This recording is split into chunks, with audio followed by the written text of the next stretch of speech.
Does it work? Distinguished guests, students, pupils from the schools, the youth, ladies and gentlemen. I'm Professor Margarita Šešelgytė. I'm the director of the Institute of International Relations and Political Science, Vilnius University. It is my great honor and pleasure to be here with you and moderate a very remarkable and very timely event, which is called "The Future of Europe Belongs to Youth. How will we shape it?" And before I start with the important part of the event, I'll have to say some technical messages for you. First of all, about the online live broadcasting. Our event is being broadcasted on 3 channels. It's YouTube, 15 minutes, and Facebook. It's going to be recorded, and after 1 week, you will be able to find it on the Facebook page of the Liaison Office in Vilnius of European Parliament. The official language of the event is English, but there is also a translation, so you can use this option if you want to listen it in Lithuanian. And also, this event is organized jointly by the University of Management and Economics, ISM, Institute of International Relations and Political Science, Vilnius University, and the Liaison Office of European Parliament in Vilnius. And now I'd like to invite the rector of this university, Dalius Misiūnas, for welcoming remarks. Thank you, Margarita. Thank you, everybody. You know, not every Friday night you have so many people at university. So seeing so many of you here makes my heart happy. And thank you, President, for making this arrangement for us. Many people are here to listen to the discussion, and also, I'm quite sure, to ask some questions, which, as far as I get to learn, you like to answer, and you like to have a discussion. Here at ISM, we have a mission, which is just there on the wall, which says that we see our purpose in challenging present, inspiring future, and empowering change. And of course, when we think about that, when we discuss it with our students, we primarily see it through the lens of professional development. Entrepreneurship, executive careers. However, as citizens, we also have a role in fulfilling this mission. And the foundational purpose of citizenship and the main way to participate in the democratic process is to vote. And 2024 is unique in that sense, in that context. Half of the world's population will be voting, will have an opportunity to vote. And that is more than 50 countries around the world. 37 of them are in Europe, and 27 out of those will be voting in the election of European Parliament. I don't know if you have checked it up, but in European Parliament elections, there will be around 400 million people who are eligible to vote. And this, by number, by the size, is the second largest democratic election in the world after India election. So, fairly important event, and to be able to participate in it with full knowledge and make informed decisions, we have an opportunity tonight, to learn more about European Parliament and its role. And we have the most suitable person to help us in that learning process. So, without further ado, welcome once again. Welcome everybody. Feel like at home, as we say here in Lithuania. And despite the fact that outside it's quite cold and snowy, let's make it a warm discussion. Welcome. Thank you.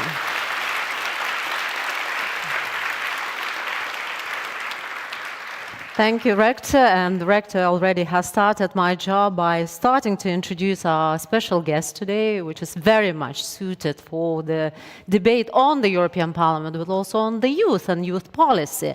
And it's the President of European Parliament, Roberta Metsola, who is the youngest President of European Parliament and who has been very actively engaged in youth movements, in participation in youth movement since the very early days. And by the way, one of the events brought her to Vilnius, where she first laid eyes on her husband.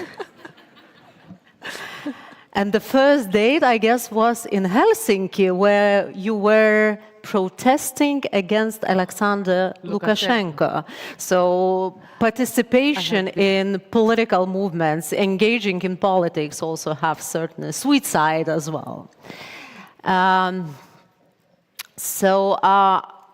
Tomorrow we will be commemorating a very important event in Lithuania. It's January the 13th, and we wear these flowers on our dresses. And we remember that 34 years ago, 14 peaceful civilians were brutally killed by Soviet army.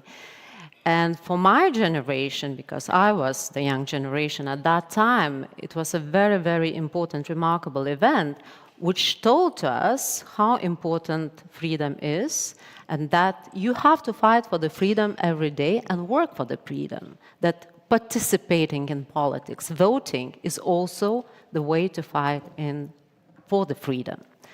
For your generation, you are facing no less challenges. We are having a terrible war in Ukraine, which is the worst war after the Second World War. We're facing the climate change, the exponential evolvement of artificial intelligence. It will affect all of us, but mostly it will affect you. It is very important for you also to be engaged, in creating your future. So you know that it is very important to go and vote in national elections and local elections. But my question to Madam the President, why is it so important to engage politically, not on the national and local level, but also on the European level? So, first of all, good evening. Thank you for inviting me here. Thank you all for coming to spend your Friday evening with me. I can think of many other things to do on a Friday night, but here you are. Thank you. I'm very happy to be here. The reason why I am in Vilnius, and I have, as you've said, been to Lithuania many times, mostly as a young activist, like I hope you are, or will become. Hoping that my country, but also this country, would one day join the European Union. Why? Because we realized that that was the best thing we could work for our generation at the time, 23 years ago. Where are we today? I was asked earlier in the day, I had a similar event like I'm having with you in Riga a few hours ago, and I was asked about the economic impact of enlargement. And my answer to that student who asked me that question was 20 years ago. You probably don't remember. Actually, you do not remember. You are younger. You are younger than 20, right? Most of you. Yes, yes. 20 years ago, we wanted those countries that were already inside the European Union to look at us and say they are welcome. They should be part of us. We need to be part of the family. I think today we can all agree that that was a good idea. That was a good choice. We have done better. Look at Lithuania today. We'll celebrate 20 years of membership. Why is it important to vote? How many of you have been to the European Parliament? You are the EPAs. Impressive. How many of you have been to Strasbourg? Were you all in Strasbourg? So I will give you a picture. Yeah, Raza and Andrius, you don't count in this. These are colleagues, members of the European Parliament elected from Lithuania. That picture that you have in front of you when you think of the European Parliament, over 700 blue seats. Whether you vote or not, those seats will be filled. Now you have a choice. Either you affect, you influence who sits on those seats, or you don't. If you do, you will be able to, over the next 5 months, say, I'm interested in climate. I'm interested in making sure my country is better connected digitally. I'm interested in making sure that my country is protected in terms of its security, its external border. I want to know what my members are doing, my representatives are doing on migration, on artificial intelligence. If you don't vote, you won't be able to do that. Because, first of all, you might not like what you see, but secondly, it would have been your responsibility that you did not take. Your rector mentioned a lot of elections happening. I ask you to keep this in mind. There are more people on this planet who have no possibility to choose their leaders than there are.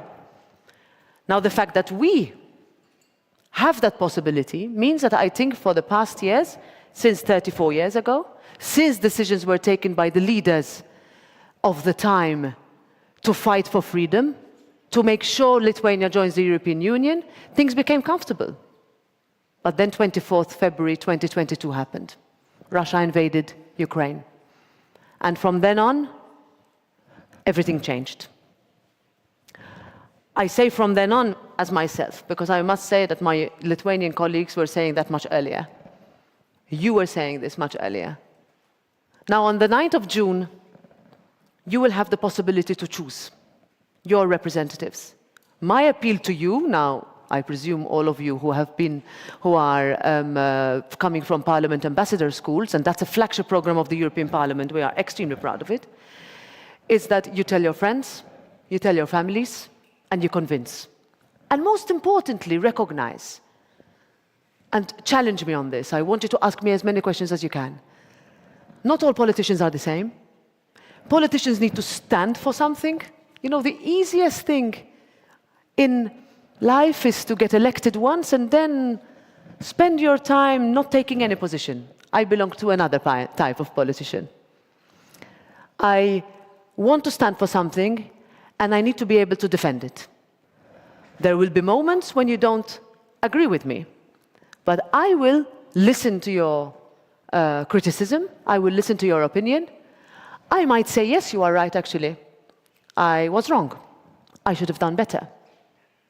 But the most important is that we have the conversation, and that you are able to analyze, you are able to choose, and you are able, for the next 5 years, to say, I like what my representative is doing, I don't like where Europe is going, I'm going to tell my representative.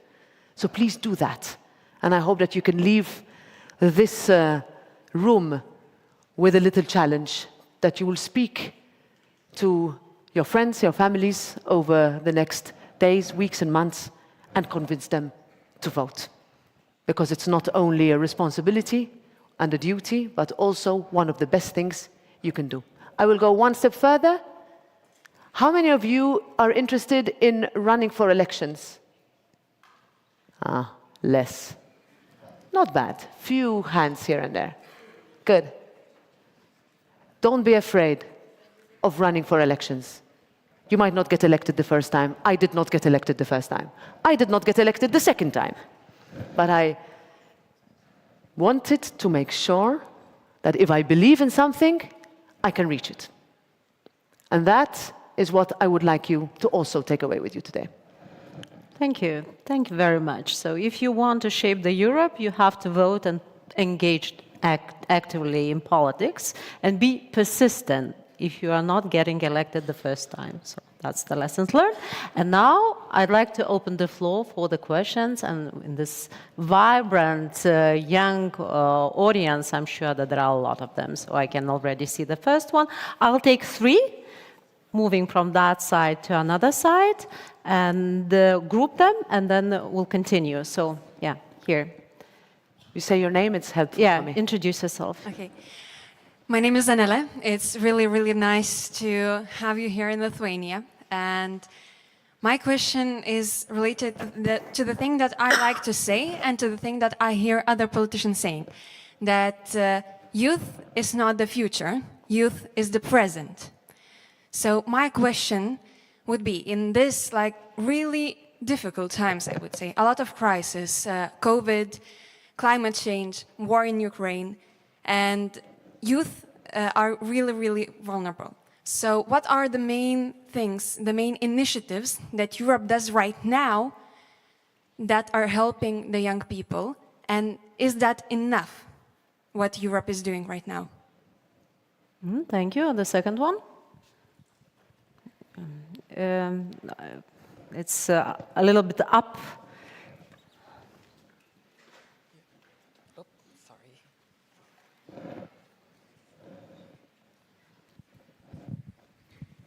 So my name is Jokubas. So it was started already with the election year.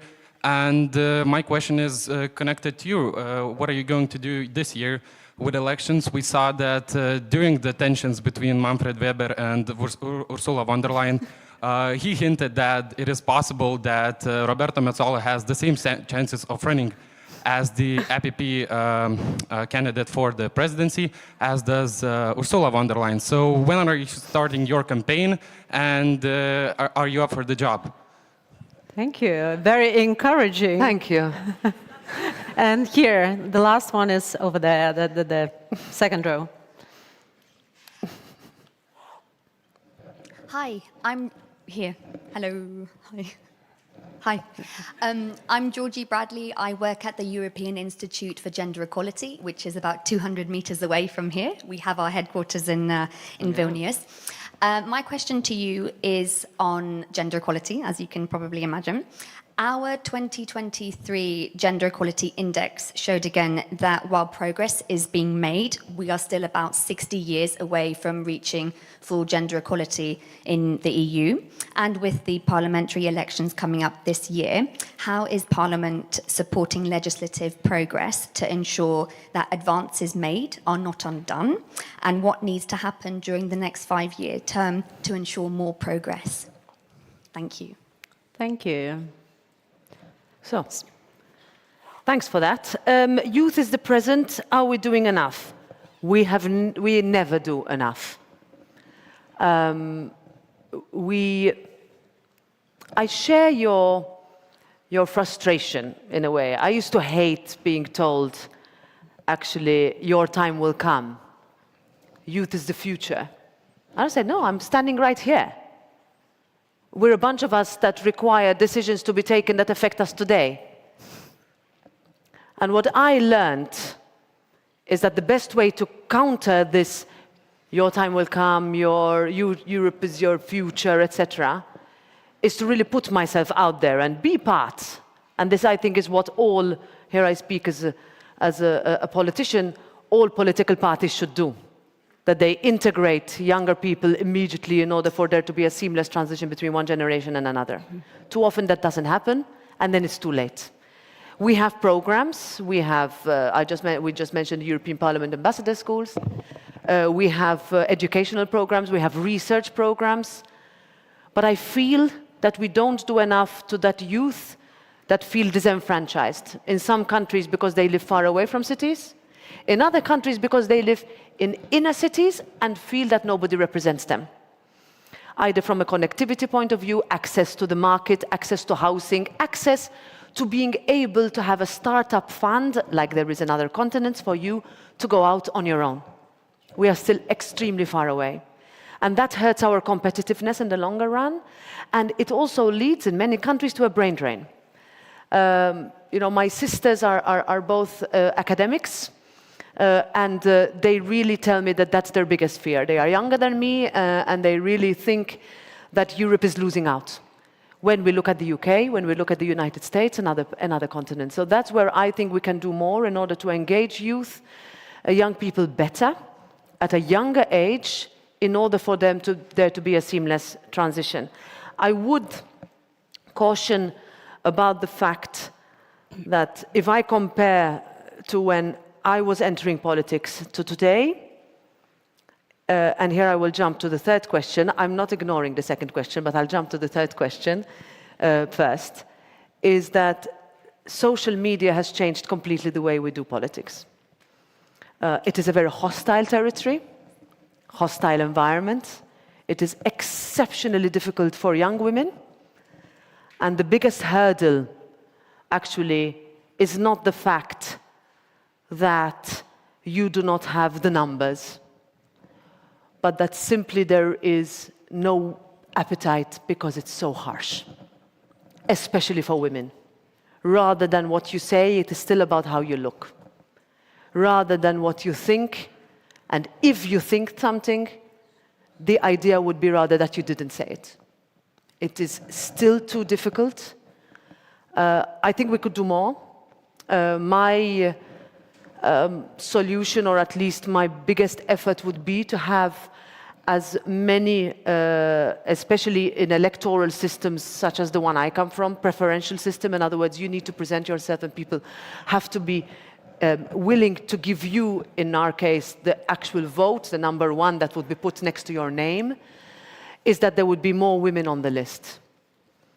I do not agree. This is sensitive, and we have a different situation in many countries. But I do not agree with fictitious mechanisms to bring women into politics. Because the last thing I would want is that I'm sitting here in front of you and you are thinking, she got elected because of a mechanism. I don't want that. Now, that doesn't mean that I don't make it easier for women who come after me. Because at the end of the day, I stand on the shoulders of the women who came before me. But I need to make it easier for them to break that barrier without it being one that is, let's say, that has the opposite effect. Not in the immediate term, but later. We work a lot on the gender pay gap. We have finally adopted the Women on Boards regulation. Very difficult to implement in some countries more than others. You mentioned, my past. My husband is from Finland. A huge gap between that country and others, including my own, in terms of where we have achieved, where we have arrived. But that's the beauty of the European Union, that you set benchmarks that are always making it possible for you to achieve higher. And that's what your institute, which is incredibly important and super proudly situated here in Vilnius, is doing. And I really thank you for your work. Now, what do I do next? The easiest,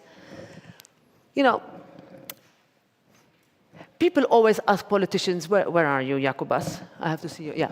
People always ask politicians, what do they do? What will they do next? Some politicians actually like that question.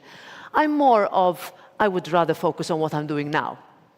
I have 5 months ahead of me, together with my colleagues, to make sure that the 720 members, of whom 9 are from Lithuania, 9, yes.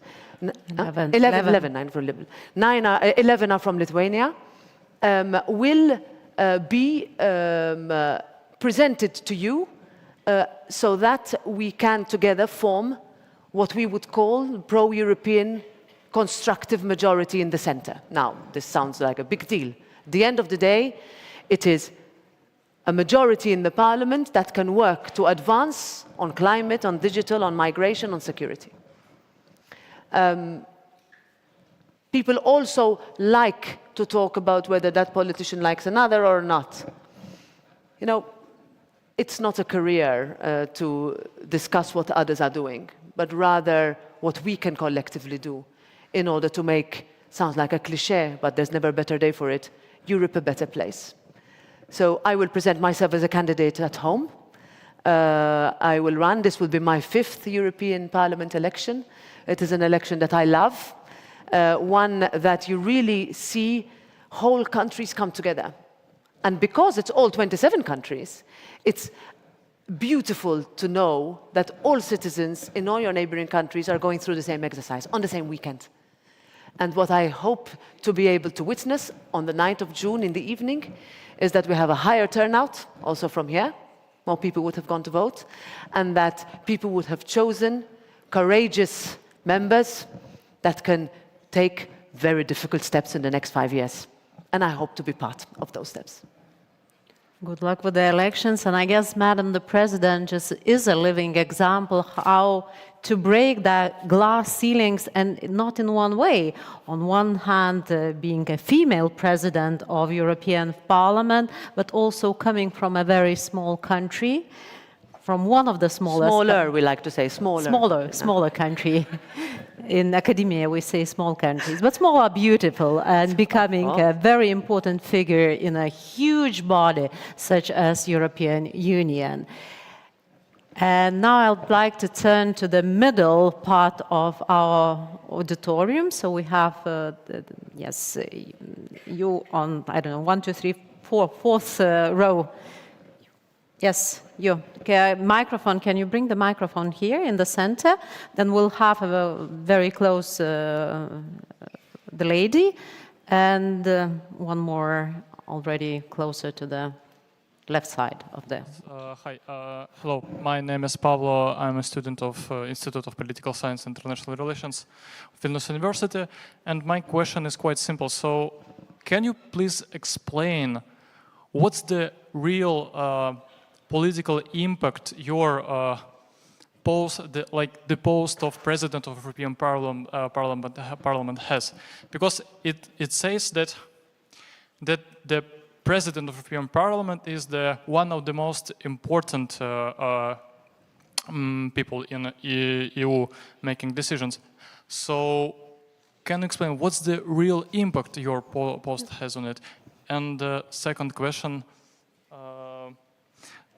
We also, with my friends, we are representing here the recently created new Ukrainian youth organization, which is the first one in Lithuania. And we have a flag of Ukraine here. Can you please sign up? Of course I can. That's easier than the first part of the question. Thank you. Okay, so we have one question, and then here, just right. Okay. Ms. President, thank you very much for being here and taking this sincere interest in youth and Lithuania. I am Greta, the chairwoman of Student Scientific Society at the Institute of International Relations and Political Science, Vilnius University. And my question is quite difficult politically, and I know that there are some your colleagues from the European Parliament, so maybe I will burn some bridges today. But still, my question is that in Lithuania, there is a problem that the candidates for the EU Parliament are not usually, but sometimes candidates who have difficulties to appear in the local Lithuanian elections, politicians who receive less popularity or support, and who wants to clean their history and are looking for a warm place in the European Parliament. Unfortunately. So what are the measures or conditions that should be taken to create to influence more politicians who sincerely believe in the EU and promote its values to take part in the parliamentary elections as candidates? Thank you. Thank you. And we have last question over there. So sometimes European Parliament is used as the way to get rid of unpopular politicians or not very comfortable politicians. Yeah. Hello, my name is Sergey, and dear Mrs. President, I believe it is nothing new that we feel unsafe due to the fact we border both Russia and Belarus. One of the key issues at the moment, our dependence on the electricity grid controlled by Russia. My question is, what measures is the EU taking to separate the Baltic countries from Russia's grid to make them either more independent or more integrated with the rest of Europe? Thank you. Okay. Any questions? Okay. So I will sign the flag, of course, Pablo. Pablo, right? Yeah. What is my political impact? So first of all, the Parliament is, we were discussing today that you can look at it from two ways. Either it is where you start your career or where you go after you have had a national career. I don't, let's say, put them into different categories, because at the end of the day, it depends on the quality of the member. It depends on the quality of the person elected. Because we were talking earlier about big and small countries, it doesn't matter whether you come from a big or a small country in the European Parliament, it is the quality and size of integrity of your ideas and the depth of your voice. The European Parliament is the only institution that is directly elected. And once you elect your members of the European Parliament, that's when there is a decision on the Commission, which is, as we would call it, the executive, the governing body. No funds would be dispersed to Lithuania without the European Parliament. There would be no laws on migration or the external borders without the European Parliament. Erasmus would not be possible without the European Parliament. Ukraine and Moldova were first declared candidate countries and asked to be candidate countries from the European Parliament. Are these set in stone? No. You could have a European Parliament that does much less. You could have a European Parliament that seeks to destroy the European project. But I'm proud to lead an institution that is firmly and resolutely in favor of building that project. Some members of the European Parliament are more visible than others. That is the choice, first of all, of the individual, but also it matters whether you are in a political group or not. If you are in a political group, then you are part of either a majority or not. And to your question, Greta, I would say, I've never heard of the word warm seat, but okay. Comfortable seats. Comfortable. But it's,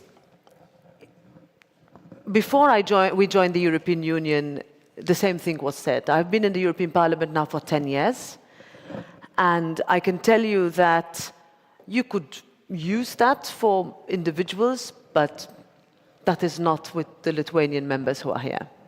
Now, it's up to them to convince you as well. But I can, because they are close colleagues of mine. So perhaps the question is, do you need to get to know them better? And the second question, are you willing to do what they do? Put yourself forward. First election is always hard. But you know, coming from political parties, it's quite hard to find candidates as well. So this is where we can find a common ground. People mentioned here local elections, national elections. For me, I don't make a huge distinction. As a member of the European Parliament, you are a representative of your community on a local level and your country on a national level as much as on a European level. Because what you decide on, what you vote on, will end up in the national parliament to be voted on by your members. So that's why you have to be careful who you give the vote to and in whose hands you place that responsibility. We have huge votes ahead of us. I've mentioned migration already, the green legislation, social impact, how we help small businesses, how we make sure that small companies can survive. How can we make sure that we invest more in renewables? Sergey, where are you? Yeah. How can we build on what we've done? You know, 2 years ago, almost 2 years ago, I got elected. And I was asked immediately, what are you going to do? In the first press conference. And my answer was, look, we are in the middle of a raging pandemic. And I hope that we will start to see economic recovery from the pandemic. And that we will be able to then, after these 2 very difficult years, build and go to the next European Parliament elections with a stronger economic framework. Who would have told me that just 4 weeks later would have the Russian invasion. And that what that would mean, not only that we take a decision that we should have taken over a decade ago to uncouple ourselves from a very unreliable neighbor for the sake of, let's say, thinking that this is going to last for longer because you spend less. So take that decision to, while uncoupling, pushing the pedal, you can use this as a pun, on more renewables, so that today we have jumped immensely, even in this country, in the use of renewable energy, which has replaced fossil fuels. Still a long way to go. But there are countries in the European Union where almost all energy that is generated, at least for households, is based on renewable. And that is where we legislate. That is thanks to the European Parliament. Now, does that mean we simply do that and move on? No, it's costly.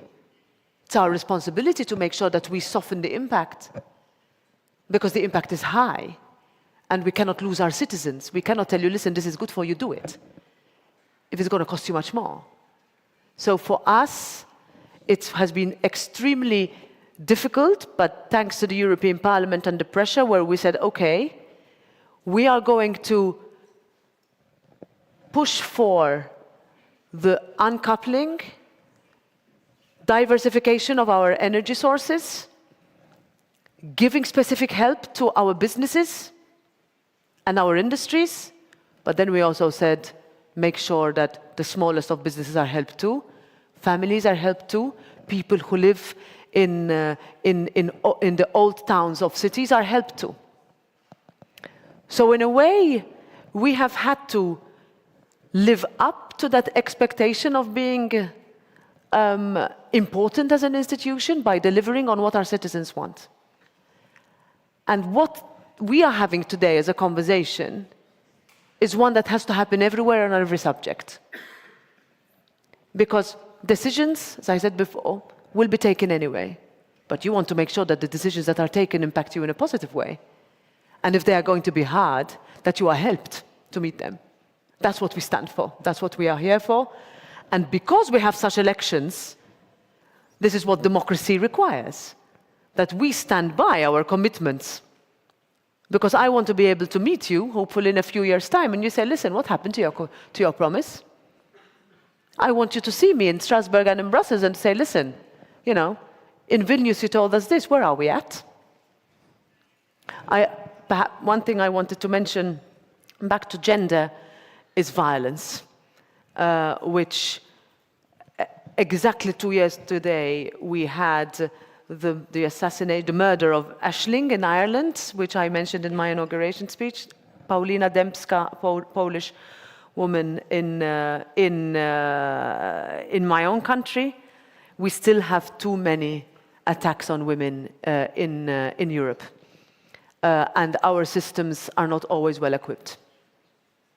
That is a gender aspect that I think we need to do more on, and we need to speak out more, especially people like me and colleagues who are in a position to do so.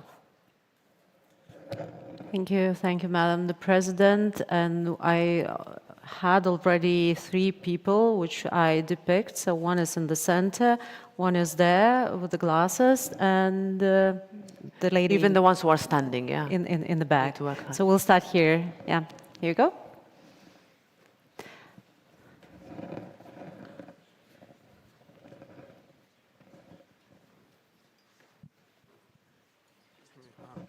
Good evening, Mr. President. My name is Ihor. I'm also a colleague of Pavlo, member of Ukrainian youth group in Lithuania.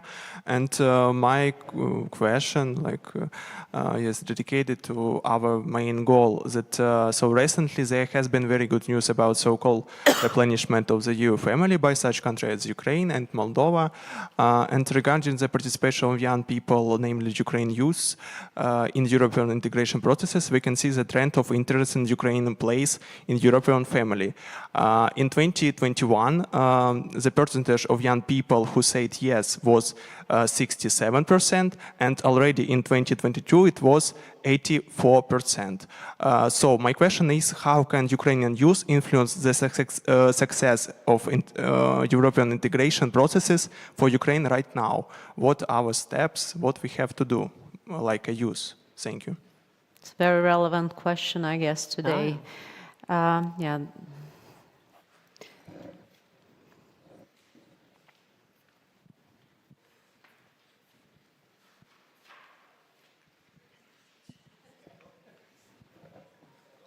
Just go. Good evening, President. Well, first of all, since you mentioned gender violence, I'm from Italy. My name is Elia, and we just had, it's quite on the news right now, so I hope that in this sense also, we had an homicide in this sense, so I hope that also the European institutions can do something about it to help us proceed with that, but that's not my question. My question was, right now enlargement is back on the agenda, so is institutional reform of the European Union. The European Parliament has advocated for a treaty change in this sense, which would also grant it more power, more influence in the decision-making process and so on. But right now it's also true that it's difficult, it seems difficult to achieve. Member states are not unanimous on the treaty change. There is also a lot of politicization of these issues and Euroscepticism, so also ratification in the member states then would be difficult. So as a European citizen, I feel frustrated by the democratic deficit that I feel like there is in the European Union. I would like to see the European Parliament be stronger. So my question for you is, where do you see in this institutional reform like Parliament going, in a sense of like where could it get its power resources, and more generally, how can we make the European Union more democratic? Thank you. Very relevant. Enlargement and institutional reform. So we have, I mixed a bit up things, so we have two questions. Yes, over there and in the back, right. Good evening, Mrs. President. I would like to say that you're definitely right about that we are responsible for Europe's future, and the youth is Europe's future. And my question is, Europe is becoming more radical than ever before, and a lot of radical candidates are winning the elections. What do you think about this situation? Is it a danger for Europe? What was the last Radicalization of the politicians, is it a danger for Europe, right? Okay. Mm-hmm. One more. And one more? In the back? Can you just ask people to pass the microphone, that's going to be faster. Just don't grab the microphone, it's the lady in the back. Don't intercept it. Hi, Ms. President. So we are the participants of the MAPA project, and our question is, what is your opinion on the possibility of voting from the age of 16? What do you think? Will this increase interest in influencing the future among young people, or this decision will make it worse? Okay. Thank you. All right, so 84% of young people want Ukraine to be more integrated in the European Union. Sika. I give you one statistic. Over 75% of young people in the UK did not want Brexit. Only 36 of them voted. By contrast, those who wanted the UK to leave the European Union, older voters, 80% of them voted. My answer to you is vote. Because the risk is that members of the European Parliament who do not have an interest in seeing Ukraine in the European Union will get elected. And I will link it to radicalization of politics. It's an interesting word. Is it a danger or not? If there's one thing I have learned ever since I've begun my sort of pro-European path, is that it's always easier to be against than to be for. And that is growing. It is easier to give a black and white answer to a question, yes and no. But most of the time, my answer will be a shade of gray. Less sexy, but correct, the truth. If you're going to ask me, for example, is treaty change going to be the solution for the democratic deficit? I will answer in the same way I would have 20 years ago. It was my thesis. No, actually, it was my European law question and I had in one of my exams. It was on the day that the Nice Treaty came into force. So I had to answer it. If you ask me whether the European Union is going to become more efficient, more united, more stronger, simply because we change a treaty, I would say no. I tell you why. You come from Italy, I come from the south as well. We did not have unanimity for migration. Those are decisions that could be taken by majority. For many years, no willingness to take decisions by majority. One country or two could block. If we take it from another point of view, in other words, we say, what works somehow today for 27? Will it work for 30, for 32, for 33, 35? I would say no. Because the structures that we have will need to change. Successively, whenever there was a change of a treaty, Parliament gained more powers. I think we can all agree it was a good idea. We're now co-legislators. We have somehow a little bit of a right of initiative. We should have more. Our right of inquiry has been strengthened. We should have more, and we will. But our right of scrutiny, in other words, how we evaluate what the Commission does, how we make sure that each commissioner who represents, you have one from Lithuania, one from each member state, comes to the Parliament and answers questions like any other government minister would come to the national Parliament. Can we do more? Much more. So it will require a willingness, but only on the part of those who want to build. Because there will be, and those votes will come. And I'm not doing this as in terms of spreading fear. That's not mine. I can deal with adversity.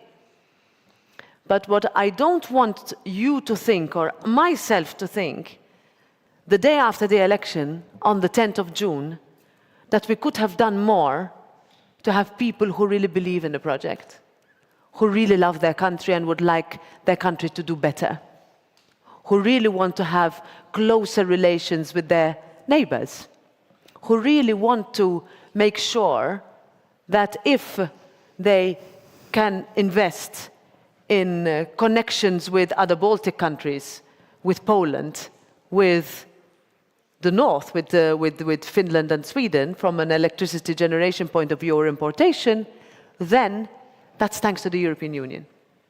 And that is what will require from us huge decisions in the next 5 years.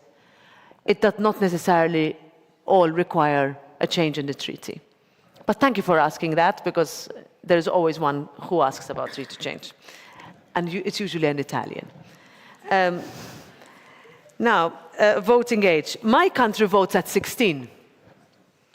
And I voted for voting for 16. It's too early to say and analyze the votes that come from 16 and to 18-year-olds, right? But I took the decision to send a message that if you are 16 and you can already take very serious decisions in your life, then why not vote? We have 4 countries where voters this year will vote at 16: Belgium, Luxembourg, Malta, and Germany, and Greece will vote at 17. In some countries it's obligatory, so Belgium, is obligatory, but in other countries, we will have to conduct a completely different type of campaign for 16 to 18-year-olds. I can tell you it's because if we have Facebook that is used for a specific generation that is not used for 16-year-olds. I can tell you because my son is one of those 16-year-olds, and I really hope he votes for me. And I have to convince him. And I've asked him how he would be convinced. And he told me, whatever you do, don't be on TikTok. I do not want to see my mother when I scroll. But I need to reach that generation. And when I say I need to reach that generation together with my colleagues, that's a pretty crowded feed. You know, any of you who this? I didn't know what this was until a few years ago. Because the amount of disinformation and misinformation and propaganda that we have at the moment is huge. And we're going to have to be really careful. Perhaps not already for this election, but in a couple of elections' time, we will really seriously start to worry about artificial intelligence interference on how you shape political narrative and decisions. We need to be better. And we need to provide a product that is votable. And it is not always easy when it's not black and white, when you do not fall in the radical category. But I'm convinced that if you are honest about where you have succeeded, but also honest about your frustrations, I get so frustrated sometimes about our processes, our procedures, they're slow, But if you say it, if you look, for example, at the discussions that we need to have with huge parts of our voters, I use farmers as a specific category, the worst we would do as candidates, as representatives, is not to talk, but rather listen. Because nothing has ever come out from ignoring people with a genuine concern. And that's our job, and that's what we need to do. And if that starts at 16, we go at 16.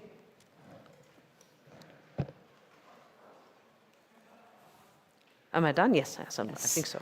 So not to be accused of discrimination, I have to turn that ways and allow the opportunity to ask the questions the side. So we have one question. Yeah.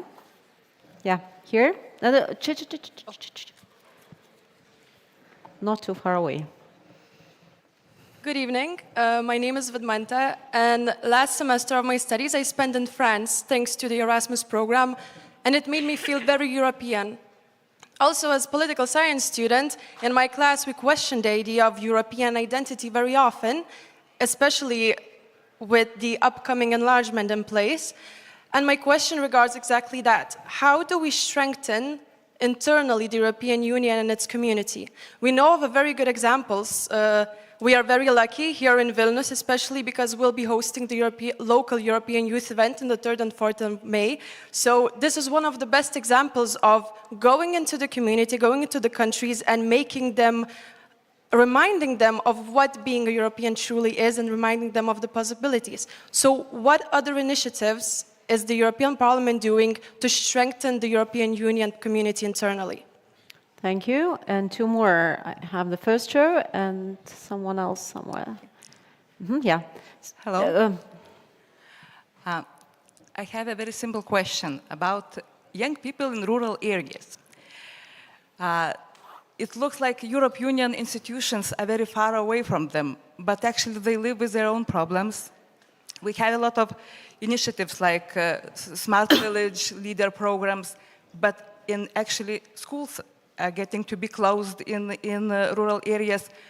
What is your attitude to young people who live in peripheral or regional places? Thank you. Good. Thank you. So we have two more questions then, because the microphone was intercepted. The first row here, first row here.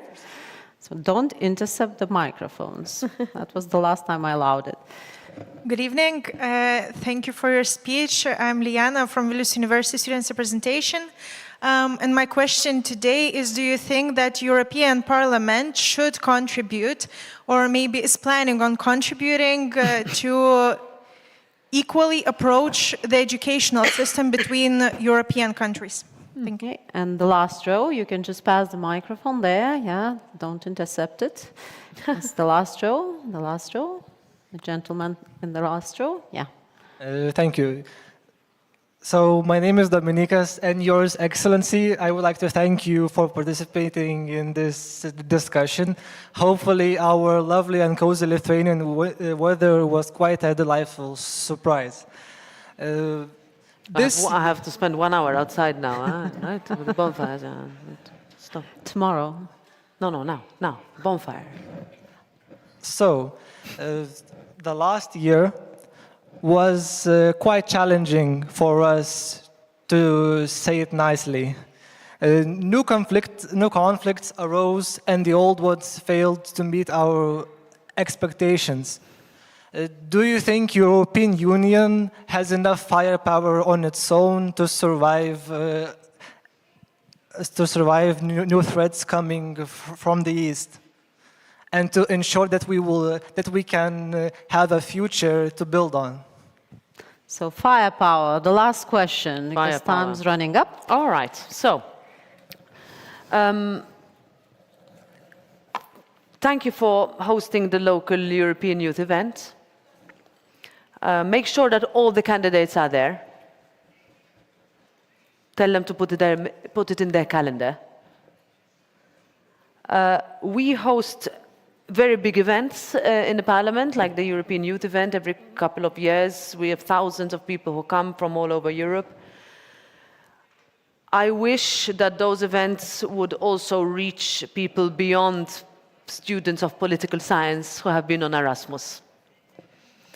The reference to the rural areas was particularly important because I recall specifically when I was vice president and I came to Vilnius a couple of years ago, I met with young farmers who told me exactly the same thing. There is a feeling of being far away.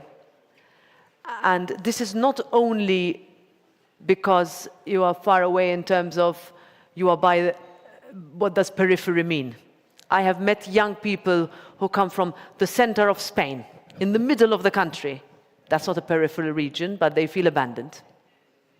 Young people in France didn't vote last elections. They felt that no politician spoke for them. And their isolation was not only because they were physically far away, but because they felt, even in the middle of the city, that they were not looked after. My biggest fear is that we go back to a situation like we had during COVID, where everything stopped.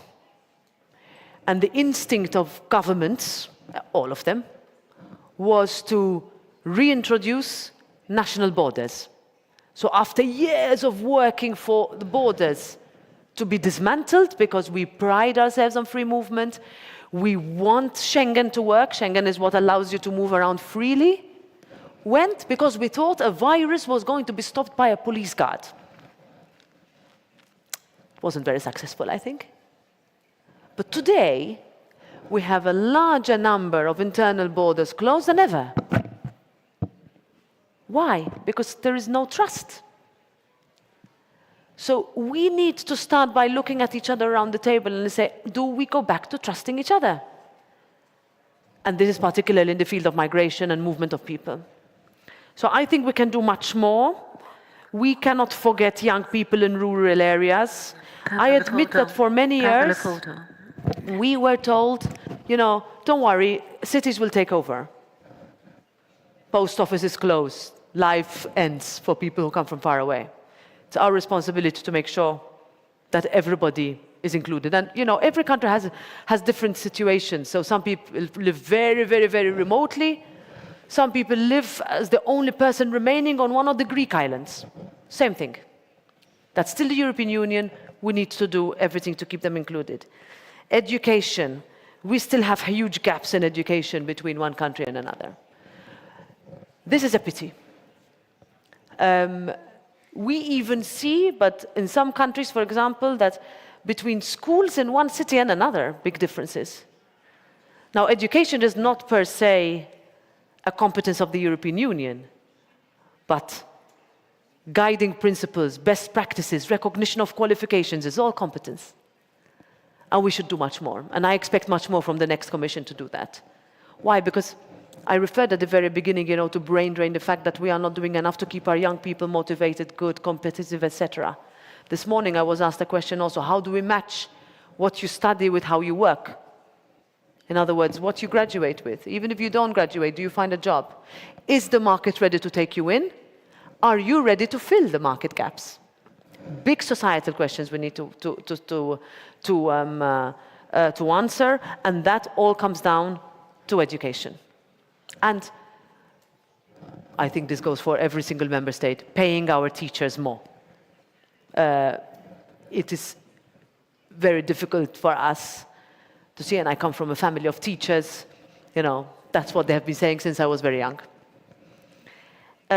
Firepower. Political firepower we have done amazing things. We have managed, to adopt legislation, for example, on 1 million rounds of ammunition in 8 weeks. I would never have thought possible. 8 weeks. Gas storage, 6 weeks.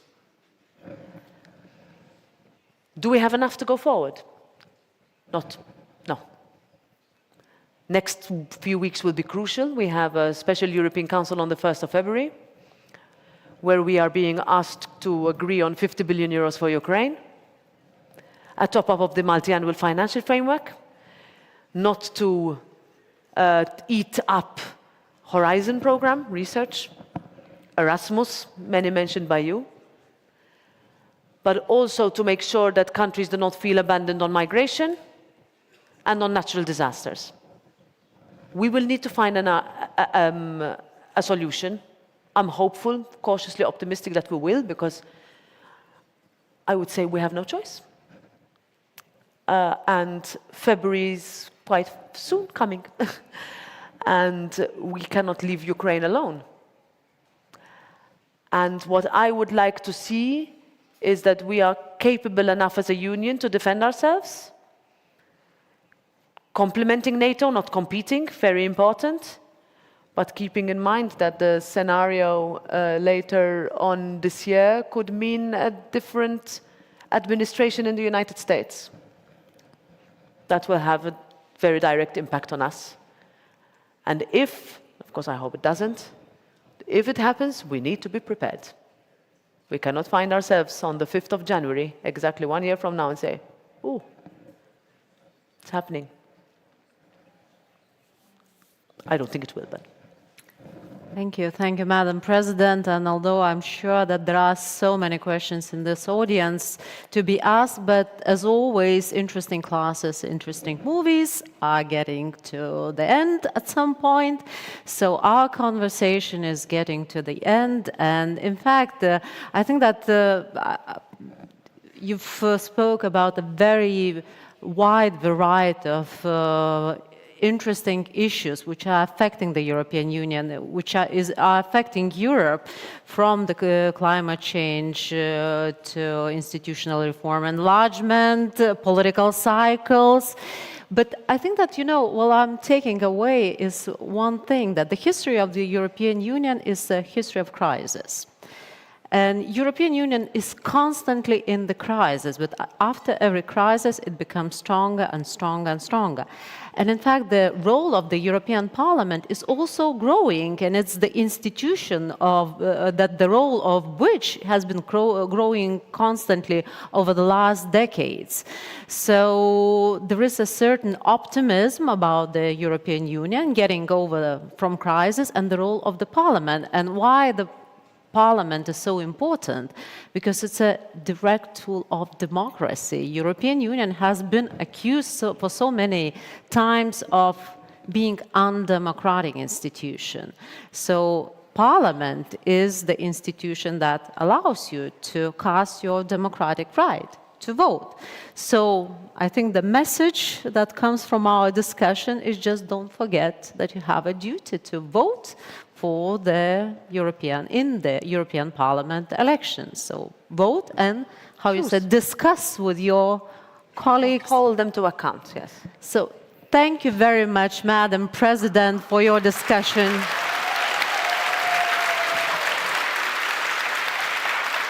Thank you.